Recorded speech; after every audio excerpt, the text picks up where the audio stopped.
예수님께서 부활하시고 예수님이 승천하시기 전 예수님은 한 40일 기간의 동안을 이 땅에 거하시며 제자들과 함께 하셨습니다. 근데 예수님께서 그렇게 부활하시고 승천하시기 전에, 그래서 예수님께서 그 동네 어딘가에 다니실 때에도 실은 예수님의 부활을 믿지 못하는 사람들은 있었습니다. 예수님의 부활은 쉽게 믿겨지는 이야기는 아닙니다. 우리가 생각해 보아도요, 우리가 이렇게 살면서 때때로 이렇게 장례에 대한 소식을 듣기도 하고, 또 우리 가정 안에도 장례가 발생하는 일들이 있습니다. 그래서 우리가 장례가 일어나게 되면 이렇게 위로 예배를 드리기도 하고, 또 입관과 발인을 하기도 하죠. 그래서 이렇게 절차에 거쳐서 장례를 마치는데, 분명 우리 눈으로 복도하고 우리가 참여했던 그런 장례 일정이 있었고 그것이 다 끝났는데, 어느 날 갑자기 그렇게 장례를 치른 사람이 이 땅 어딘가에 돌아다니고 있다라고 하는 이야기가 들리면 우리도 아마 그러한 이야기는 쉽게 믿기가 어려울 것입니다. 예수님의 제자 중에도 이러한 예수님의 부활 소식을 잘 믿지 못하는 사람이 있었습니다. 그 사람은 오늘 본문에 등장하는 도마라고 하는 예수님의 제자 중 한 명이었습니다. 예수님의 제자였던 이 도마가 예수님의 부활 사건을 믿지 못했던 이유 중에 하나는 그가 바로 결정적인 장소에 없었기 때문에 그렇습니다. 예수님께서 오늘 제자들에게 나타나신 사건은 제자들에게 나타나신 두 번째 사건입니다. 첫 번째는 19절에 기록되어 있고요. 오늘 24절에 보시면은 도마는 예수께서 오셨을 때에 함께 있지 아니한지라라고 기록하면서 예수님께서 부활하셔서 제자들을 찾아오셨을 때 이 도마는 그 자리에 없었다라고 하는 것을 보여주고 있습니다. 이런 결정적인 자리에 도마가 부재했다라고 하는 것은요, 그의 신앙에 있어서 믿음의 결정적인 부재를 초래하였습니다. 요즘은 우리가 이렇게 개인주의로 살아가는 것이 너무 이렇게 완연하게 되어서 마치 우리가 공동체로 모여서 무엇을 하는 것은 굉장히 오래된 구습인 것처럼 생각하는 경향이 있습니다. 그리고 요즘 같은 현대 시대를 살아갈 때에는 내가 알아서 내가 좋은 것들, 내가 편한 대로 하는 것이 가장 지혜롭게 살아가는 방법인 것처럼 이야기하기도 합니다. 그런데 성경은 분명 공동체로 우리가 해야 될 것이 있다라고 하는 것을 보여주고 있습니다. 꼭 성경이 아니어도요, 우리가 일생을 살아가면서 우리가 많은 일들을 할 때 분명 모여서 같이 해야 되는 것이 있고, 또 나 혼자 해야 되는 것도 있습니다. 저는 대표적으로 공부가 그것이 아닌가 생각을 해보았습니다. 물론 여러분들은 이제 학교 졸업하신 지 오래돼서 나랑 공부는 상관없다 생각하실 수도 있는데요, 사실상 공부는 평생 하시는 거잖아요.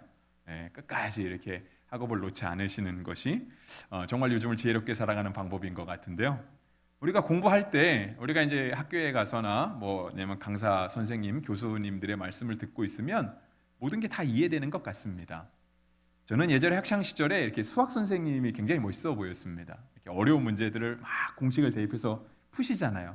그래서 선생님들의 막 그런 트레이드 마크처럼 막 칠판에 뭘 판설하시면 쓸 때 막 분필이 부러지기도 하고, 그런 거 보고 있으면 수학 문제를 그렇게 멋있게 푸시면 정말 선생님 너무 대단해 보이시는. 그리고 그걸 보고 있으면은 나도 저 문제를 푼 것 같습니다. 그런데 이제 수업 끝나고 우리가 이제 나 혼자 자습하거나 복습을 할 때 내가 풀어보려고 그러면 안 풀립니다. 그렇게 감동 있게 보았던 선생님의 멋있던 모습이 내 모습이 아니었던 거죠. 내가 풀어보려고 하면 안 풀립니다. 근데 그 문제를 다시 풀으려고 하면 그만큼 시간과 어떤 정신 집중하고 노력들을 할애해야 됩니다. 그래서 몇 번 틀리는 과정이 있다가 어느 순간 내가 풀게 되는 그러한 기쁨을 맛보게 되는 것이죠. 저는 신앙도 이와 같다 생각합니다. 우리가 함께 모여서 해야 되는 것이 있습니다. 그것이 정말 중요합니다. 여러분, 우리가 함께 모여서 예배드리는 거는요, 우리가 굉장히 중요한 일을 하고 있는 것입니다. 이 자리가 없으면 사실상 우리는 하나님의 말씀을 들을 수 있는 공식적인 시간이 없습니다. 그렇기 때문에 우리가 함께 모여 공동체로 예배하는 것은 굉장히 중요한 일 가운데 하나입니다. 그런데 반면에 또 우리가 스스로 해야 되는 부분도 역시 신앙에 있습니다. 그러니까 우리가 뭐 이렇게 예배드리면서 은혜를 받으면 그 은혜가 너무 크게 느껴질 때가 있습니다. 저는 여러분들이 다 그렇게 이렇게 예배드리면서 하나님의 크신 은혜를 맛보기를 간절히 바라는데요. 실제로 우리가 이렇게 은혜를 많이 받았어도요, 우리가 이 은혜를 지킬 수 있는 방법은 나누는 데 있습니다. 마치 우리가 수학 선생님이 문제를 푸는 걸 보고 멋있었는데 그게 내 거인데 느껴졌지만 실제로 내가 풀어보지 않으면 내게 안 되는 것처럼, 우리가 함께 모여서 예배를 드렸는데 이렇게 은혜로운 시간이 사실상은 내가 이것을 소화해내고 내가 그것을 살아내는 과정이 없으면, 들을 때는 다 아멘할 수 있습니다. 당연히 그게 맞다라고 생각이 들지만 그 문제가 내 문제가 돼서 내가 내 삶의 자리에서 믿음대로 살아가려고 하는 것을 부딪히다 보면 쉽게 아멘이 안 될 때가 있습니다. 그래서 함께 예배드리는 것도 중요하지만 개인적으로 우리가 받은 은혜를 살아내는 것, 소화해내는 것이 꼭 필요하다라고 하는 것입니다. 저는 도마가 그것을 잘 못하지 않았나 하는 생각을 해봅니다. 도마는 예수님의 제자였잖아요. 예수님께서 죽었다 살아나실 것을 3번이나 들었던 사람이었거든요. 그의 동료들이 와서 그에게 얘기해 줍니다. 예수님이 살아났다고. 무려 10명의 제자들이 와서, 그러니까 예수님 제자 12이었는데 한 명은 예수님 팔고 가룟 유다, 이제는 죽어서 없으니까 그 사람 빼고, 도마는 당사자니까 빼고, 나머지 10명의 사람이 와서 함께 3년을 동고동락하면서 형제처럼 가족처럼 지냈던 사람들이 와서 증언해주고 있습니다. 예수님이 살아났다고, 우리가 보았다고, 들은 거가 아니라 내가 내 눈으로 보았다고 이야기를 하는데도 도마가 듣지 않습니다. 자신에게 느껴지지가 않는, 믿어지지가 않는 것입니다. 이거를 도마가 잘 소화해낼 수 있었으면 참 좋았을 텐데 도마에게 그것이 좀 부족했습니다. 우리 교회에도 순이 조직되어 있습니다. 우리 교회 순 이름 참 잘 지었죠, 그죠? 제가 우리 교회 와서 느낀 것 중에 하나가 그거입니다. 순의 이름이 너무 멋있어요. 그러니까 누가 지으셨는지 정말 이렇게 많이 힘드셨을 것 같아요. 이렇게 참신한 이름을 생각하기까지. 다른 교회는 다 그렇잖아요. 뭐 믿음, 소망, 사랑, 뭐 충성, 인내 이런 걸로 순 이름 짓는데 우리는 굉장히 그 순 이름만 들어도 이렇게 누가 지으셨는지 참 잘 지었다라고 이렇게 느껴지고 합니다. 순 모임은 정말 중요합니다. 왜냐하면 내가 받은 은혜를 순을 통해서 나누는 거거든요. 내가 받은 은혜를 내 입으로 고백하면 그만큼 그것이 내 것이 되는 것입니다. 우리가 한 가지 확인해 볼 방법이 있는데요. 제가 이 질문을 드리면 여러분 조금 곤란해 하실 수도 있겠지만 우리가 받은 은혜를 나누지 않을 때 그 은혜가 얼마나 빨리 사라지는가를 우리가 단편적으로 살펴볼 수 있습니다. 여러분 혹시 지난주에 설교 제목이 뭔지 기억하십니까? 혹시 순모임을 하신 분들은 기억하실지도 모르겠습니다. 나눴잖아요. 오늘 하장로님 기도를 통해서 잠깐 힌트를 얻을 수도 있었는데 그들의 눈이 가리워져서 엠마오로 가는 제자에 대한 이야기였거든요. 지난주에 은혜를 얼만큼 받으셨는지는 모르겠지만 받은 은혜를 나눌 때 내 것으로 소화해내고 그것을 살아내려고 노력하고 그렇게 마치 뜸들이는 작업이 있을 때 그 신앙이 우리의 신앙으로 고백될 수 있는 것입니다. 도마가 이것이 잘 안 돼서 10명의 동료들이 와서 예수님의 부활을 증언함에도 불구하고 그는 자신의 것으로 이것을 확신을 갖기 위해서 또 다른 요구를 했습니다. 그 요구가 25절에 기록되어 있습니다. 다른 제자들이 그에게 이르되 우리가 주를 보았노라 하니 도마가 이르되 내가 그의 손에 못자국을 보며 내 손가락을 그 못자국에 넣으며 내 손을 그 옆구리에 넣어보지 않고는 믿지 아니하겠노라 하니라. 도마의 이러한 요구는 굉장히 구체적이고 체험적인 그러한 요구이었습니다. 물론 저는 이러한 요구가 나쁘다고 생각하지는 않습니다. 왜냐하면 자신이 확신을 가질 수 있는 방법을 그가 구하였기 때문에 그렇습니다. 하지만 한편으로 생각해 보면 도마의 이러한 요구는 굉장히 무리한 요구이고요. 어쩌면 조금 잔인한 요구라고도 표현할 수 있습니다. 예수님이 십자가에 달려 돌아가실 때 손과 발에 못이 박히셨습니다. 그리고 예수님의 마지막 호흡, 결정적으로 예수님의 죽음에 이끌었던 것은 옆구리에 박힌 창이었거든요. 불과 3일밖에 되지 않았습니다. 우리가 3일밖에 되지 않고 생명을 앗아간 그 상처 자국에 이 손가락을 놓아 볼 수 있다라는 게 이게 정상적으로는 요구하기 굉장히 어려운 요구잖아요. 우리가 생활하면서 이렇게 조금만 다쳐도 우리가 그 부위를 아주 조심스럽게 하잖아요. 간혹가다 목회자들에게 기도 요구가 들어올 때가 있습니다. 좀 환부에 손을 얹고 기도해 달라고. 근데 그 환부가 생긴 지 얼마 안 됐으면 아무리 목회자의 손이 영험하다 할지라도요, 환부를 세게 잡을 수 없습니다. 고통스럽기 때문에 그렇죠. 3일밖에 되지 않고 그것 때문에 예수님이 돌아가셨는데 그 못자국과 창자국에 내가 손을 넣어봐야 되겠다고, 손가락을 넣어봐야겠다고 하는 것은 진짜 굉장히 무리한 요구였죠.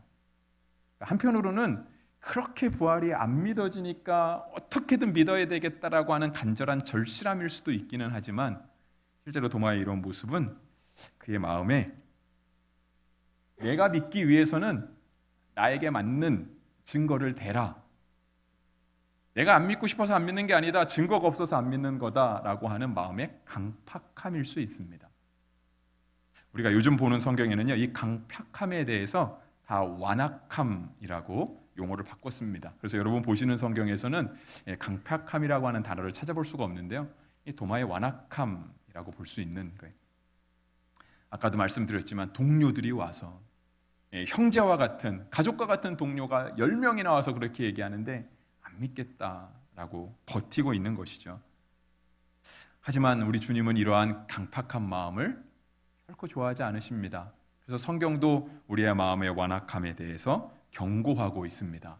욥기 9장 4절 말씀인데요, 그는 마음이 지혜로우시고 힘이 강하시니 그를 거슬러 스스로 완악하게 행하고도 형통할 자가 누구이랴 했습니다. 여기서 그는 하나님이시죠. 하나님은 마음이 지혜로우시고 힘이 강하시다라고 하는 겁니다. 강하신 하나님, 위대하신 하나님 앞에 내가 내 고집 부려서 형통할 수 있는 사람은 없다라고 하는 것입니다.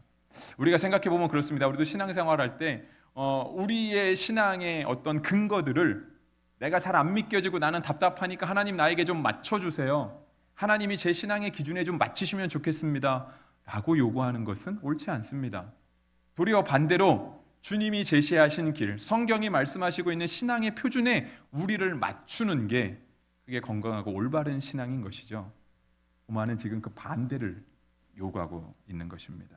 그래서 시편 95편 5절은 또한 우리에게 이와 같이 말씀하십니다. 너희는 무리바에서와 같이 또 광야의 마사에서 지내던 날과 같이 너희 마음을 완악하게 하지 말지어다. 무리바와 마사는 출애굽의 과정 중에 있었던 지명이었습니다. 그러니까 출애굽 과정이 아주 이스라엘의 조상들이 아직 가나안 땅에 들어오기 전에, 아주 오래전에 이스라엘을 향해서 들어오기 위한 과정이었다라고 한다면, 도리어 시편 95편은 그거보다 좀 시간이 많이 지났다라고 볼 수 있습니다. 물론 시편은 이스라엘 가운데 있었던 시와 노래, 찬양들을 모아놓은, 그러니까 시편이잖아요. 그러니까 모아놓은 거기 때문에 어쩌면 그 시대의 것이다라고 말할 수도 있겠지만, 책의 이렇게 위치상 보면 아마 그 후손들을 향한 말씀이지 않았을까라고 생각해 볼 수 있거든요. 그러니까 95편 8절의 말씀, 너희는 무리바에서와 같이 또 광야의 마사에서 지내던 날 같이 너희 마음을 완악하게 하지 말지어다. 그 말은 우리 조상들이 했던, 우리 선조들이 했던 그 강팍한 마음들, 안 믿으려고 했던 그 마음들을 우리는 본받지 말아야 된다라고 하는 거예요.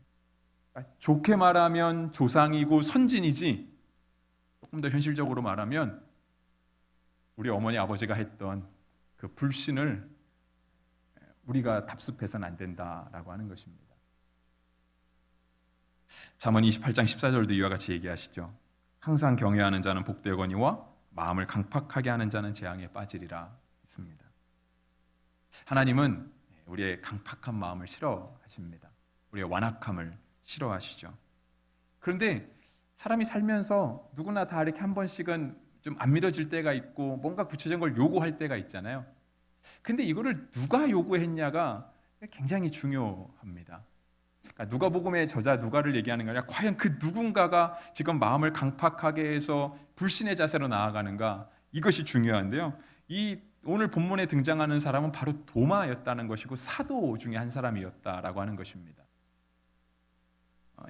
오늘 본문의 시대에는 아직 초대교회가 형성됐다라고 보기는 어려울 것 같습니다. 물론 예수님을 믿는 공동체가 있기는 했지만 우리가 생각하는 초대교회는 사도행전 2장을 지나서 오순절에 성령이 강림하시고 나서부터 이제 정말 우리가 생각하고 있는 초대교회들이 시작되는데요. 이렇게 초창기 교회에서, 초창기 모임에서 사도의 영향력은 지극히 절대적이었습니다.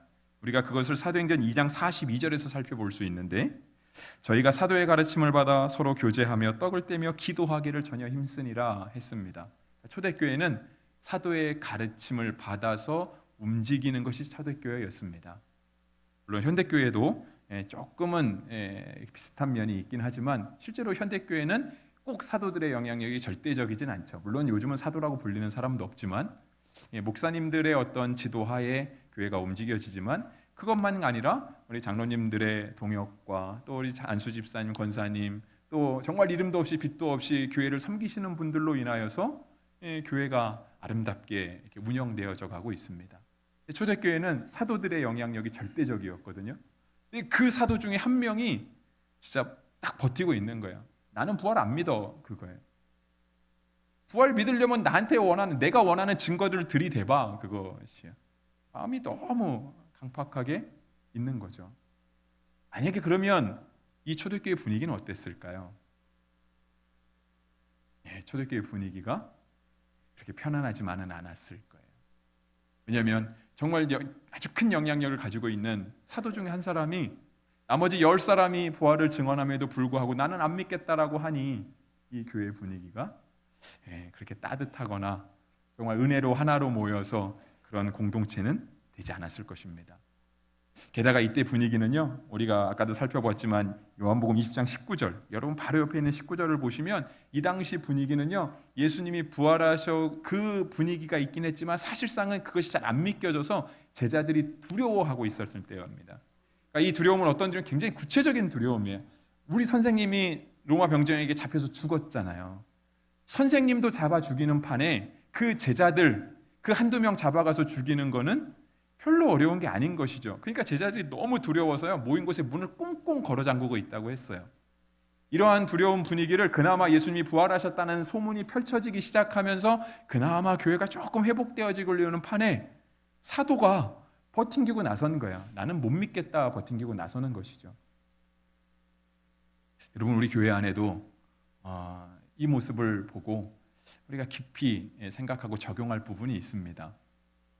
우리도 신앙생활을 하면서 도마와 같은 그런 모습을 보일 때가 있다라고 하는 거예요. 교회가 왜 그런가? 교회라면 이래야지. 물론 그것이 정말 교회를 바라보고 교회를 위한 건강한 걱정이면 좋습니다. 그리고 또 나의 신앙을 견고하게 세워가기 위한 하나님 앞에서의 끊임없는 나의 성찰의 과정이라고 하면 그것이 우리를 건강한 신앙으로 이끌어갈 수는 있지만 실제로 그냥 여기저기 수군대고 저기서 저기 수군대고 하는 그런 말들은 교회를 유익하게 하지 못합니다.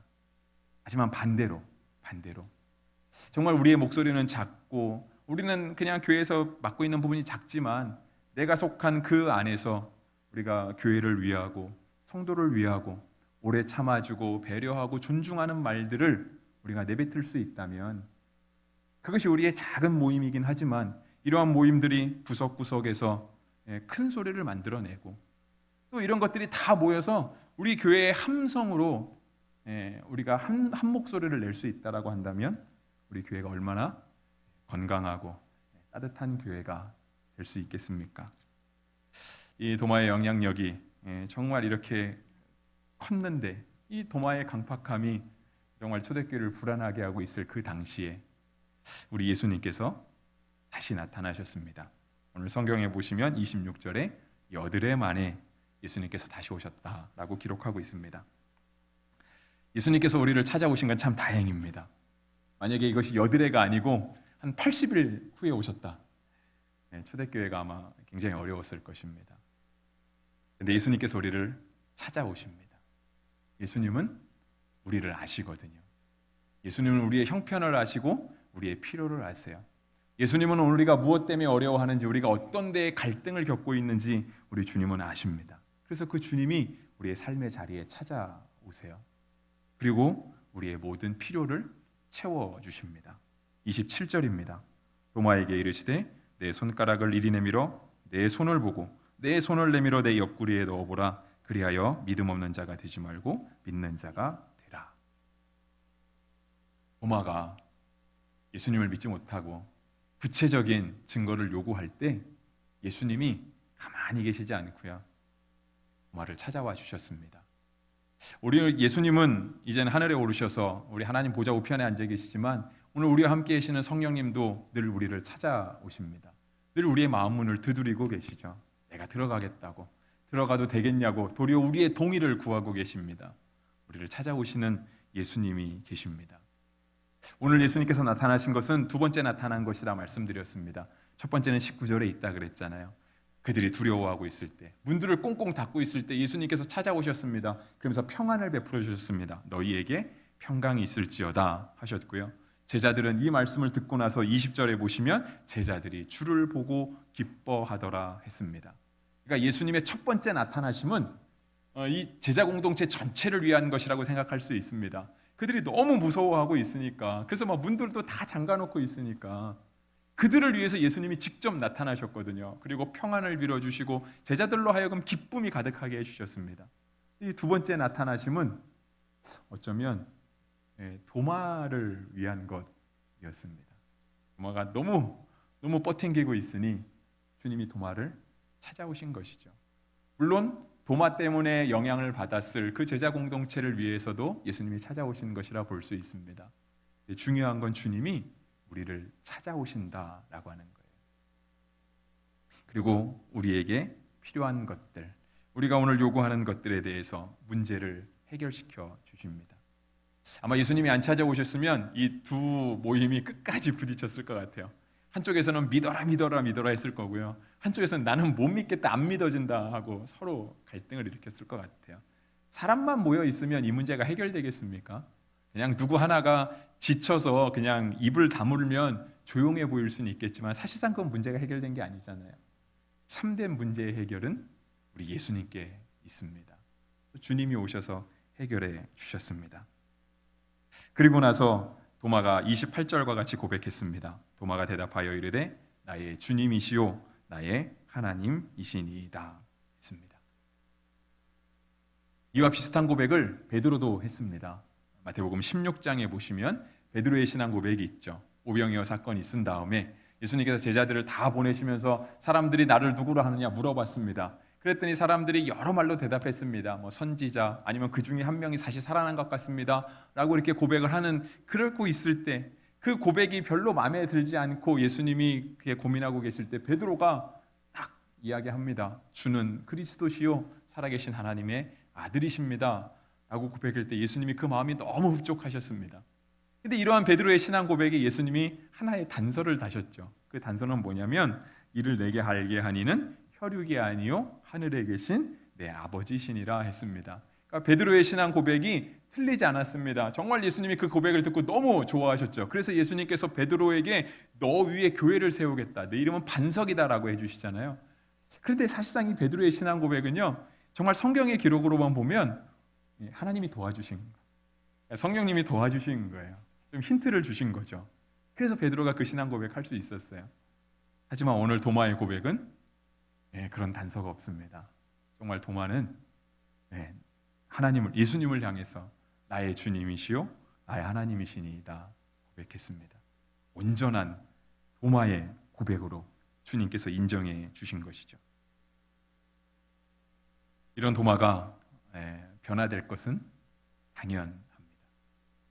이런 도마가 얼만큼 큰 사역을 이루었을지, 그리고 또 도마와 함께 다른 10명의 제자와 함께 이루어갈 초대교회는 또 얼마나 큰 주님의 일들을 감당했을지 우리는 이루다 말할 수 없습니다.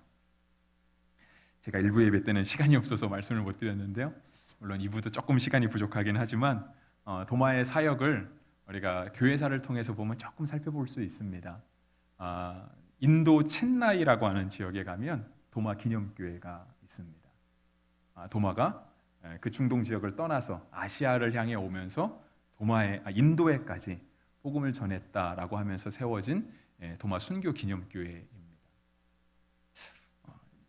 예수님께서 우리를 찾아오셔서 예수님을 나의 주, 나의 하나님으로 고백한 도마가 정말 엄청난 주님의 일을 감당하는 사람이 되었다 하는 것이죠. 또 하나는 이거는 뭐 정확한 설은 아니지만 가설 중에 하나인데요. 우리 여기랑 조금 가깝죠. 우리 서울에서보다는 조금 가까운데 그 경상북도 영주에 가면 순흥면이라고 하는 곳에 가면 도마바위라고 하는 것이 있습니다. 실제로 그것이 도마인지 아닌지는 모르겠는데 하나의 석상이 큰 바위에 새겨져 있어요. 대부분의 학자들은 다 이제 불상이다라고 이야기를 하는데 불상에 이렇게 머리 위로는 모습이 없습니다. 잘려져 나가서 알 수는 없는데 이제 많은 학자들이 불교에서 합장하는 모습과는 손의 모양이 다르다라고 이야기를 하고 심지어 많은 가설들을 하면서 옆에 뭐 히브리어 같은 게 적혀 있다라고 얘기를 합니다. 그리고 이렇게 그렇게 주장하시는 분들은 그런 얘기도 합니다. 그 옛날에 삼국 시대에 이쪽 김해 지역에 가야라고 하는 고대 국가가 있었잖아요. 그래서 이 가야는 사실 기독교 국가였다라고 말하시는 분들도 있습니다. 왜냐하면 도마가 한반도에까지 와서 복음을 전했다라고 얘기를 하고요. 그 도마의 돌십자가들이 실제로 이렇게 절에 가서 한 불상의 목에 이렇게 걸려 있는 것들 아주 오래전에 TV에서 한번 다큐멘터리를 반영한 적이 있습니다. 물론 반론이 많기 때문에 이것을 정설이라고 받아들일 수는 없습니다. 그런데 정말 우리가 이 부분에서 놓치지 말아야 될 건 뭐냐면요. 예수님이 우리를 찾아오셔서 의심 많은 도마를 찾아오셔서 우리를 변화시키시는데 그렇게 예수님을 나의 주 나의 하나님으로 고백한 도마가 예전에는 교회를 힘들게 했던 그 도마가 주님을 만나고 나고 주님을 나의 주 나의 하나님으로 고백하게 되니까 그의 변화된 모습이 우리가 이루 다 짐작할 수 없을 정도로 엄청난 일들을 감당하게 되더라는 것입니다. 오늘 우리에게도 마찬가지입니다. 오늘 우리가 정말 주님을 우리가 은혜 받은 은혜도 있지만 이 받은 은혜를 내가 내 것으로 소화해내고 내 것으로 살아내려고 노력할 때 주님께서 우리를 통하여 얼마나 많은 일들을 이루어 가실지는 우리가 다 짐작할 수 없을 것입니다. 말씀을 마무리하려고 합니다. 29절부터 30절 말씀인데요. 제가 읽어드리겠습니다. 예수께서 이르시되 너는 나를 본고로 믿느냐? 보지 못하고 믿는 자들은 복되도다 하시니라. 예수께서 제자들 앞에서 이 책에 기록되지 아니한 다른 표적도 많이 행하셨으나 오직 이것을 기록함은 너희로 예수께서 하나님의 아들 그리스도이심을 믿게 하려 함이요 또 너희로 믿고 그 이름을 힘입어 생명을 얻게 하려 함이라 했습니다. 제가 오늘 설교 제목을 이 30절, 31절에서 따와서 오직 이것을 기록함은이라고 잡았습니다. 부활은 잘 믿겨지지 않습니다. 또 우리가 신앙생활하면서 잘 염두에 두지도 않고요. 근데 꼭 부활만 그렇다고 말하기에는 좀 어렵죠. 우리가 주일에 이렇게 예배 드리고 우리가 또 들은 말씀에 대해서 우리가 익히 알고 있고 잘 생각하는 말씀도 사실상 우리가 살아가다 보면 삶에 잘 적용하기 어려울 때가 많이 있습니다. 그런데 성경은 우리에게 이 부활을 알려주려고 굉장히 노력하고 있습니다. 그것이 바로 31절, 30절. 예수님께서 이것 말고도 많은 기적들을 행하셨다. 하지만 다 기록하지 못했다. 그런데 아주 단편적이지만 제한적이지만 성경이 우리 가운데 이러한 것을 기록하고 있는 것은 우리로 예수께서 하나님의 아들 그리스도이심을 믿게 하려 합니다. 또 너희로 믿고 그 이름을 힘입어 생명을 얻게 하려 합니다. 라고 말씀하시면서 우리에게 이 부활 생명의 능력을 알려주려고 성경은 굉장히 힘쓰고 있습니다. 로마와 초대교회의 변화는 예수님의 부활로부터 시작됐습니다. 두려워해서 문 닫고 있던 사람들이 순교하기까지 주님의 사역을 감당하게 된 것은 다 주님의 부활 생명이 그 안에서 역사했기 때문에 가능한 것입니다. 우리가 십자가 능력의 정점은요, 예수님이 우리를 위해서 십자가의 마지막 숨을 거두셨다가 아니라 주님이 죽으셨지만 사망 권세를 깨고 부활하셨다는 데 그 능력의 정점이 있습니다. 안 믿겨진다고 해서 안 믿는 게 지혜가 아니고요. 찾아오시는 주님, 우리에게 증언해 주시고 말씀해 주시는 주님을 우리가 믿음으로 영접하고 예수님을 나의 주, 나의 하나님으로 고백하는데 그 살아가는 능력이 있습니다. 예수님은 도마를 찾아오셔서 믿음 없는 자가 되지 말고 믿는 자가 되라 말씀하셨습니다. 그리고 보지 못하고 믿는 자들은 복되도다 말씀하셨습니다. 여러분, 우리가 도마보다 더 복이 있습니다. 우리는 안 받잖아요. 우리가 도마보다 더 좋은 믿음 가질 수 있습니다. 성경이 약속하셨잖아요. 그것이 더 복되다고. 정말 27절에 믿음 없는 자가 되지 말고 믿는 자가 되라 하신 예수님의 마음이 오늘도 우리를 향하고 있습니다. 그리고 주님이 약속하신 복이 있는데 보지 못하고 믿는 자들은 복되도다 하신 우리 주님의 말씀이 정말 우리에게 복이 되기를 주님의 이름으로 축복합니다. 오직 이것을 기록함은 너희로 예수께서 하나님의 아들 그리스도이심을 믿게 하려 함이요 또 너희로 믿고 그 이름을 힘입어 생명을 얻게 하려 함이니라. 아멘. 기도하겠습니다.